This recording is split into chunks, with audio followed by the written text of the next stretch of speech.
لله رب العالمين الرحمن الرحيم مالك يوم الدين إياك نعبد وإياك نستعين اهدنا الصراط المستقيم صراط الذين أنعمت عليهم غير المغضوب عليهم ولا الضالين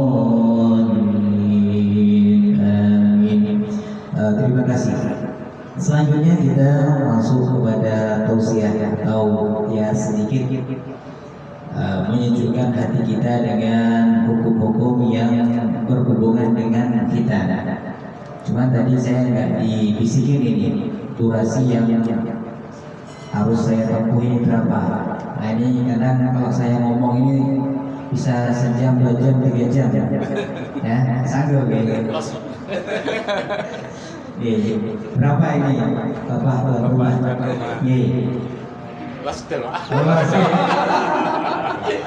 Siap. Kalau 3 jam, 3 jam saya yang gak buat nih.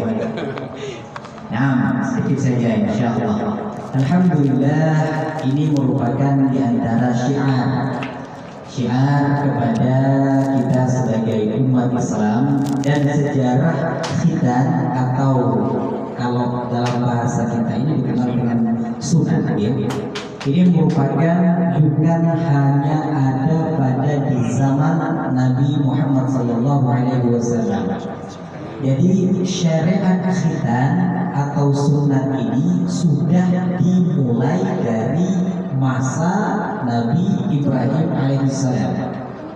Dan dalam suatu hadis diriwayatkan oleh seorang sahabat bahwa Nabi Ibrahim dulunya ketika beliau ini khitan umurnya 80 tahun Pak. Berapa? 80 tahun. Dan tahu nggak alat yang digunakan untuk khitan itu apa? Pakai kapal. Dan itu dilakukan sendiri. Ya, bayangkan sekarang kalau misalnya besok pas bapak ini dipotong pakai kapak ya, tak buyar akhirnya ya.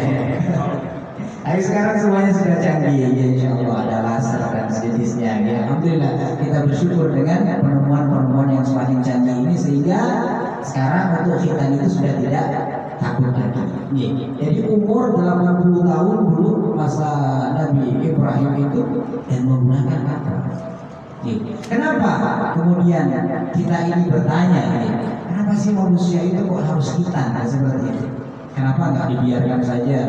Bukankah dalam khitan itu ada sedikit hal yang menyakitkan kan seperti itu? Maka sedikit akan saya contohkan seperti ini Pak. Nah ini semangka ini Pak.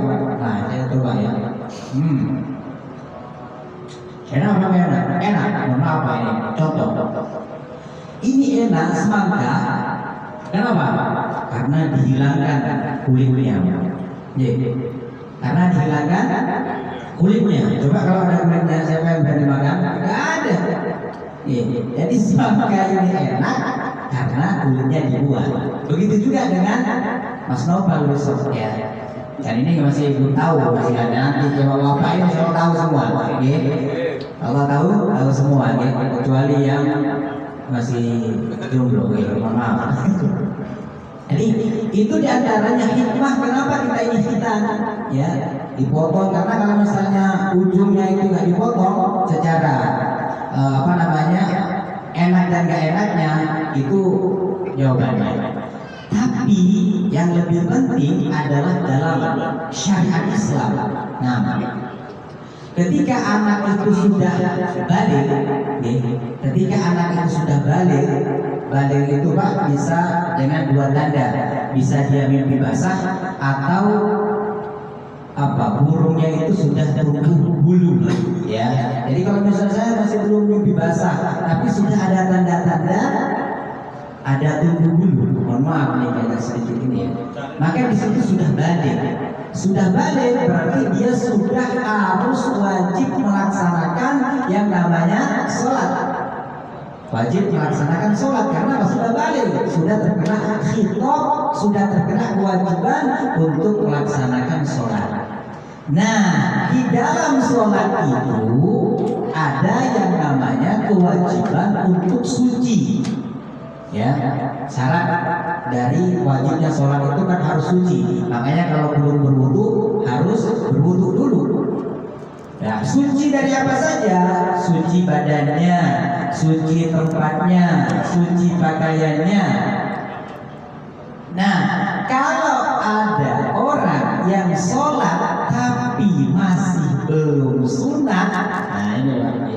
Mohon maaf ini, ada orang sholat tapi masih belum sunat, maka sholatnya tidak sah. Kenapa? Karena itu tadi syaratnya harus suci. Kalau di keluarga istri kami itu kan menamakan itu dengan jeki, mohon maaf kalau maksudnya ada nama jeki. Jadi nggak sebut apa-apa, cuma disebut dengan jeki, jekinya. Jadi kalau misalnya ada temannya itu yang namanya jeki, sama-sama keluarga dari istri itu diketawakan Pak, jeki gitu kan. Karena apa? Jeki di dalam keluarga kami itu adalah titik itu Pak. Cuma diplesetkan jadi JKY. Jadi kalau JKY ya atau misalnya burungnya itu nggak disunat, nggak dilepaskan apa kulupnya itu, maka di situ ada masih yang namanya sisa-sisa air pipis. Masih ada sisa air pipis. Maka kalau ini dibawa sholat berarti kan masih membawa najis. Kalau membawa najis berarti sholatnya tidak sah. Maka harus dilakukan sunat Pak. Seperti itu dari segi apa? Segi syariat. Kalau dari segi kedokteran lain lagi, nah ini mohon maaf saya cuma hasil baca-baca saja ya, karena saya bukan dokter. Ada bakteri-bakteri ya dalam orang yang tidak sunat itu, maka biasanya kalau bayi kemudian itu mengalami sedikit gangguan pada kemaluannya ini, dianjurkan oleh dokter itu untuk sunat. Jadi ini adalah manfaat yang banyak sekali mengenai sunat ini. Ya, jadi sekali lagi apa yang diperintahkan atau dianjurkan di dalam agama itu pasti maslahat untuk para pengikutnya. Diperintahkan puasa, diperintahkan oleh Allah sholat, diperintahkan untuk berkhitan. Semuanya ini pasti ada kebaikan kepada umat itu sendiri. Begitu juga sebaliknya, ketika larangan-larangan itu datang dari Allah dan Rasulnya, maka itu pasti sudah di dalamnya terkandung bahaya, terkandung hal-hal yang tidak baik, terkandung hal-hal yang negatif. Oleh karena itu dilarang. Bapak yang dirahmati oleh Allah Subhanahu wa taala, jadi itu bagaimana khitan itu kemudian diwajibkan oleh Allah Subhanahu wa taala kepada kita. Dan dalam satu hadis disebutkan khamsun minal fitrah, ada 5 dari bentuk kesucian itu. Apa saja? Yang pertama adalah al-khitan. Yaitu sunat. Itu termasuk sunnah dan termasuk kesucian bagi setiap umat muslim. Sunnah terus yang kedua adalah al-istihdad. Apa itu istihdad? Mencukur bulu kemaluan. Kalau sudah berbulu, jangan. Dan ini dibatasi dalam satu hadis itu disebutkan jangan sampai lebih dari 40 hari. Jadi setiap 40 hari itu dicek di mana ini perkembangan. Oh sudah mulai lebat, potong Pak. Ya, itu sunnah Nabi. Ya. Yang pertama tadi apa? Khitan, potong bulu dari zakar atau sunat. Yang kedua adalah istihdad, dan bersihkan bulu-bulu dari kemaluan. Ini laki-laki dan perempuan sama. Terus yang ketiga adalah memotong kumis, ya, merapikan kumis. Ya. Terus yang selanjutnya adalah memotong kuku. Jadi kuku itu jangan dibiarkan sampai panjang. Sampai berapa? Batasnya itu pokoknya jangan lebih dari 40 hari. Okay. Jangan lebih dari 40 hari. Begitu juga dengan apa? Ketiak. Bulu ketiak ini Pak. Biasanya kadang seperti itu. Semakin panjang bulu ketiak itu biasanya kalau nggak dikasih pewangi, semakin lumayan itu ya, sedap baunya. Apalagi habis kerja, jadi zuhur misalnya, masuk masjid sholat, AC-nya mati, mati lampu, sudah itu berubah, ya. Aroma parfum di masjid itu sudah berubah. Maka harus diperhatikan ini, Pak. Bagaimana Islam, ya. Bagaimana Islam sampai sedetail itu mengajarkan kepada kita, sampai urusan kayak gitu terus. Kita diajarkan bagaimana itu tadi memotong kumis, membersihkan ketiak, memotong kuku, dibatasi jangan sampai lebih dari 40 hari. Bapak yang dirahmati dan diberkati Allah Subhanahu wa taala, dan sebagai orang tua, nah ini tadi kita sudah ini masuk kepada orang tua ini, nanti akan ada lagi dan ada lagi insyaallah. Sebagai orang tua, kita ini diperintahkan oleh Al-Quran untuk menjaga diri kita. Anfusakum wa ahlikum naro. Jaga dirimu, jaga keluargamu, kata Al-Quran. Dari apa? Naro, dari api neraka. Dan di antara menjaga kita sebagai orang tua, ya, saya walaupun wajahnya kayak 17 tahun ini, anaknya sudah 2, bukan istrinya, anaknya 2. Jadi orang tua sebagai orang tua, udah nih, udah, saya tinggal lihat mulia sama saya. Ya. Jadi sebagai orang tua, kewajiban kita sebagai orang tua adalah apa? Menjaga anak-anak kita ini, keluarga kita dari api neraka. Di antara menjaga anak-anak kita dari api neraka apa? Yang dibuat sunat itu tadi.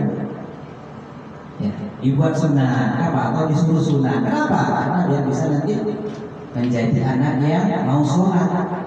Maka saat ini setelah sunat nanti Mas Nova sudah harus rajin sholat. Sudah sholat, siap, karena sudah sunat, ya. Nanti pahalanya ya buat Mas Nova, syukur-syukur bisa merupakan ayah dan bunda, bisa sukses, lancar karirnya, panjang umurnya, lancar rezekinya, seperti itu. Ya, jadi ada timbal balik dari seorang anak kepada seorang ayah. Nah, sebagai orang tua, khususnya sebagai seorang bapak, kita ini dianjurkan untuk menjaga anak-anak kita, menjaga keluarga-keluarga kita ini dari api neraka. Dan yang paling utama, yang paling utama bagaimana menjadi seorang uswah, sebagai seorang contoh di dalam keluarga ini. Maka kita berjumpa kalau misalnya anak, ayo kamu sholat di masjid, ayo kamu baca Al-Quran, ayo kamu puasa, ayo kamu berbuat baik, berkata baik kepada orang tua, tak boleh mesuh, tak boleh teriak-teriak misalnya. Tapi orang tuanya sendiri tidak melakukan itu, Pak. Ya, anaknya dilarang untuk mengatakan kata-kata kasar, anaknya dilarang untuk berbicara hal yang bahasa Surabaya, maksudnya isu-isu itu. Tapi di dalam rumah orang tua ketika ada permasalahan antara ibu dan ayahnya, yang keluar kebun binatang, Pak, semuanya dikeluarkan. Ya, anak mendengar. Ketika anak mendengar, diresak, kemudian dipraktekkan. Gini bukan? Jadi anak kamu jangan nggak boleh gitu, nggak boleh. Tapi kita sendiri di rumah yang ngomong seperti itu, ya. Ketika emosi capek misalnya, kemudian yang keluar apa? Kebun binatang keluar semua, ya. Akhirnya dia dengar sama anaknya, ya. Karena didengar sama anaknya, otomatis kan itu ditiru. Ya, maka kita harus jaga lingkungan kita ini dari perkataan-perkataan yang seperti itu, ya. Dimulai dari dalam rumah kita sendiri, sehingga nanti anak itu ketika dia keluar sudah mampu menjaga dirinya, dan ketika membawa hal-hal yang negatif dari luar, kita bisa dapat mengontrol. Kan seperti itu. Mohon maaf, misalnya kita menganjurkan kepada anak kita ini sholat, tapi kita sendiri mohon maaf tidak sholat misalnya. Kita menyuruh anak kita untuk apa? Berbakti kepada orang tua. Nah, kita sendiri tidak pernah menampakkan bakti kita ini kepada orang tua kita. Biar bagaimanapun, Pak, biar bagaimanapun kita ini yang sudah tua, Abah Suhari misalnya, ya kan sudah sepuh. Tapi ini namanya tetap anak, Pak, punya orang tua. baik yang masih hidup ataupun yang sudah meninggal. Tinggal bagaimana baktinya kita kepada orang tua, baik yang masih hidup ataupun yang masih tua.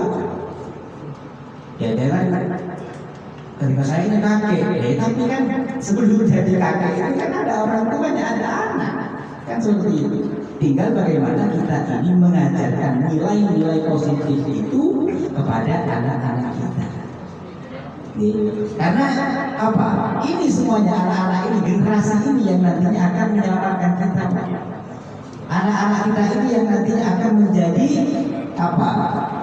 Yang ngomong kita, yang merawat kita ketika kita ini sudah tua, seperti itu. Tapi kalau misalnya sekarang sudah tidak benar, waliyadzubillah, ya, dalam mendidik anak kita, ya nikmati saja nanti tuanya. Maka sebelum itu terjadi, mari saya berpesan kepada saya pribadi, dan mungkin ini bisa menjadi masukan kepada bapak-bapak yang hadir pada malam hari ini.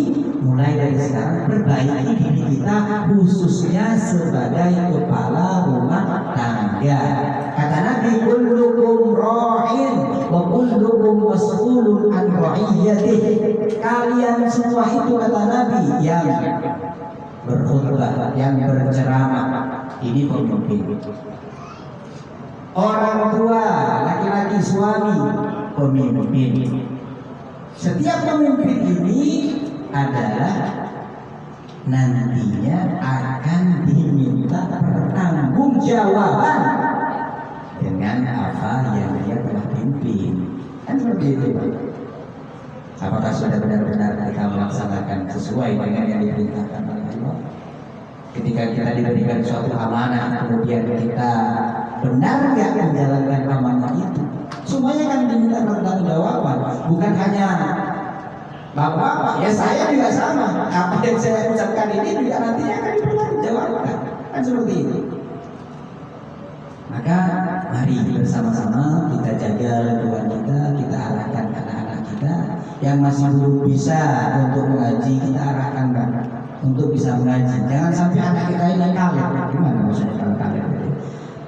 Terlepas dia tua besar kemudian tidak bisa mengaji, mana gitu. Jadi mulai misalnya sekarang ngajinya masih belum benar, ayo carikan guru, wariskan ilmu pengetahuan, wariskan ilmu tentang agama kepada anak-anak kita.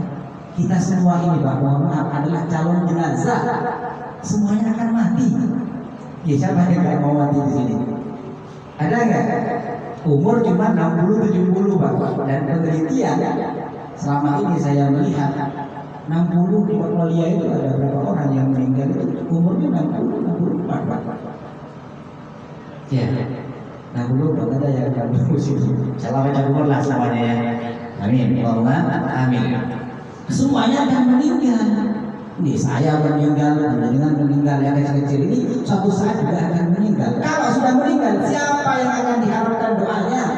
Kalau bukan anak-anak kita.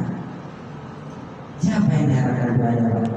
Mengharapkan doa dari orang. Ya, kalau misalnya kumpul kayak gini terus, tapi masa setiap malam kumpulan terus dengan acara kan seperti itu. Tapi itu lebih baik daripada tidak sama sekali kan seperti itu. Yang diharapkan nanti itu siapa?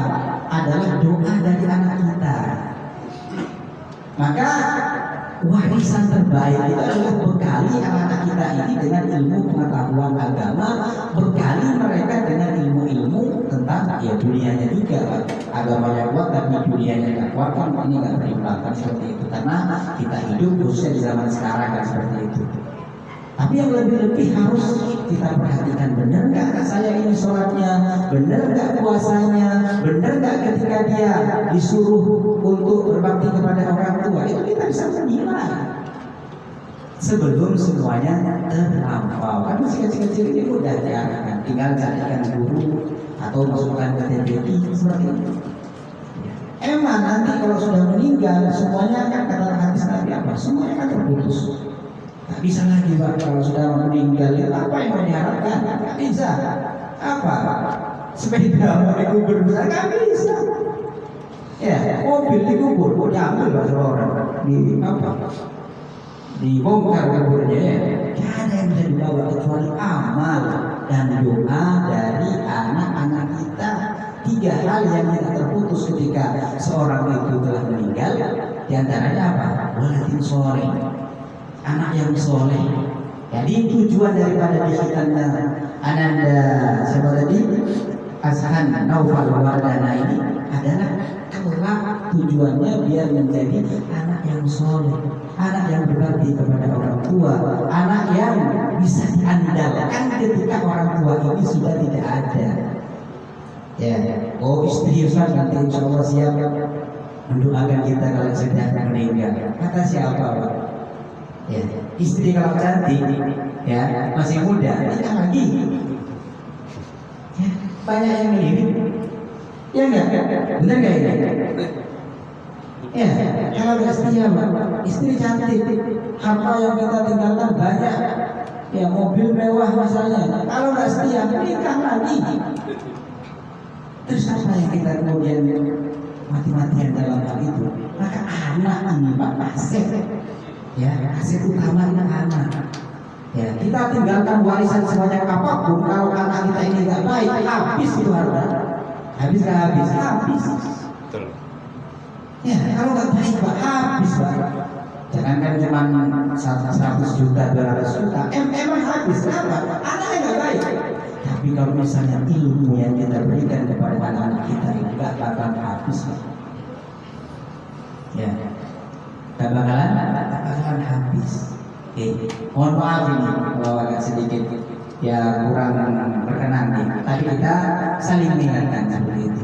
Betapa pentingnya aset dari anak ini.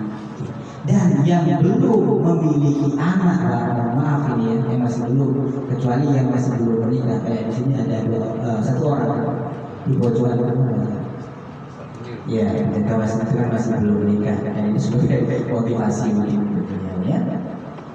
Atau yang sudah menikah tapi masih belum diberikan, gitu ya. Tetap kita berdoa kepada Allah Subhanahu Wa Taala, tetap berikhtiar, jangan sampai putus asa. Kemudian kita menyalahkan sana sini dan lain sebagainya. Allah tahu mana yang terbaik buat kita. Oke.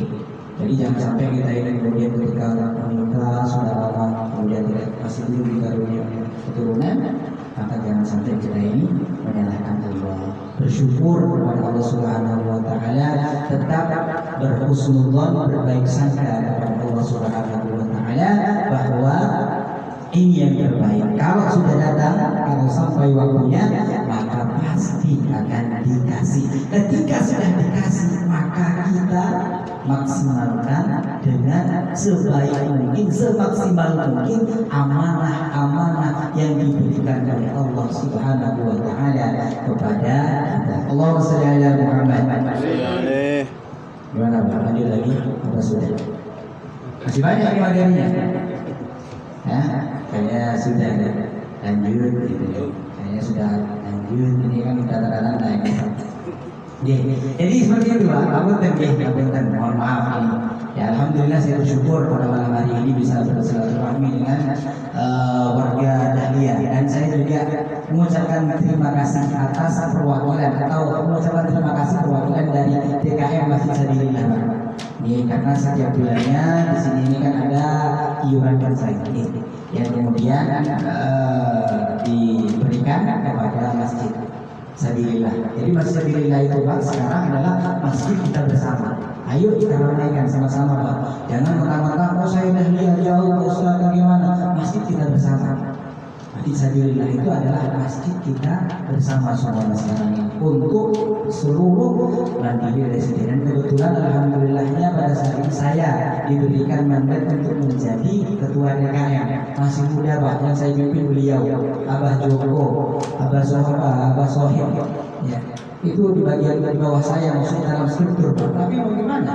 Ini saya pimpin beliau, ya saya sebenarnya harus banyak belajar dari beliau. Sekali lagi saya mengucapkan terima kasih kepada panjenengan semua dari warga Dahlia ini yang telah ikut memberikan sumbangsih kepada masjid kita, Masjid Sabilillah. Semoga terus istiqomah dalam menjaga dan memakmurkan Masjid Sabilillah ini. Ya. Itu mungkin yang dapat saya sampaikan ya, karena kalau lama-lama ini khawatirnya sudah dingin nanti. Kalau sudah dingin biasanya kurang enak. Panas lagi. Ini yang dapat saya sampaikan. Semoga besok Ananda Ashan Naufal Wardana ini sama-sama kita doakan dalam hitannya ini mudah, tidak ada apa, kalau bisa tidak sakit lah, sampai lancar semuanya sehingga cepat sembuh, cepat sembuh. Dia tidak menyusahkan orang tua, mandiri, pintar, yang soleh, karena yang cerdas nantinya, seperti itu. Ya nanti kalau sudah sunat, sudah rajin-rajin. Saya bersyukur Pak, para pemuda-pemuda, remaja-remaja ini bersyukur kalau ada yang mau ke masjid sendirilah. Akhirnya kan kelihatan, oh ini para pemas, karena kan ini nantinya yang akan melaporkan masjid itu siapa Pak? Kita akan tua. Ya kayak tadi 60-70 sudah tahu kemana kan seperti itu. Tapi kalau yang kecil-kecil ini, ayolah kita laporkan sama-sama masjid itu. Main ke masjid, lihat ke masjid ya. Gak apa-apa. Nih, syukur-syukur nanti di kami ini ada juga guru hadroh. Kalau mau mengajar hadroh, suka hadroh, penjarian, ada Pak, ada fasilitasi. Silakan ke kami. Nanti digabung beliau kebetulan yang pelatihnya.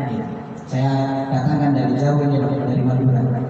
Insya Allah dari Madura, dan beliau juga yang mengurus masjid. Jadi ada 2 sekarang. Jadi kalau masjid Sabilillah sekarang nggak usah khawatir, ada imamnya, ada sudah. Yang kalian ke sana tinggal berjamaah saja. Untuk masalah imam jangan khawatir. Kadang-kadang orang itu ada imamnya apa enggak? Biasanya di perumahan seperti itu. Akhirnya ada imamnya, takut disuruh jadi imam. Akhirnya datang ke masjid, ya karena apa? Takut disuruh jadi imam. Nah ini ada sudah. Jadi ke sana tinggal berjamaah 27 derajat. Apalagi langkah-langkah kita ini kalau melangkah masjid, insya Allah pahalanya akan lebih besar. Ini yang dapat saya sampaikan. Kurang lebihnya saya mohon maaf.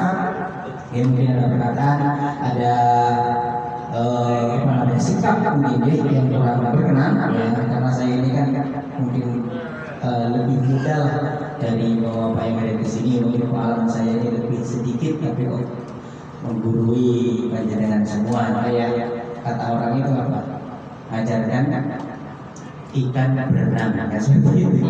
Ya, ikan berenang kan nggak bisa diajarkan biasanya. Atau misalnya ngasih garam kepada laut, atau ngasih gula kepada madu, itu kan kayaknya nggak ada faedahnya. Tapi ya semoga ya kata Nabi, balighu anni walau ayat, sampaikan tentang aku walaupun cuma 1 ayat, kan seperti itu. Semoga ini menjadi hidayah, kan seperti itu. Kita nggak pernah tahu ucapan siapa yang kadang nyantol di hati kita, kan seperti itu. Yang jelas manusia ini butuh yang namanya siraman rohani. Ya, kalau misalnya tidak disiram kita ini akan ya kayak gitu sudah.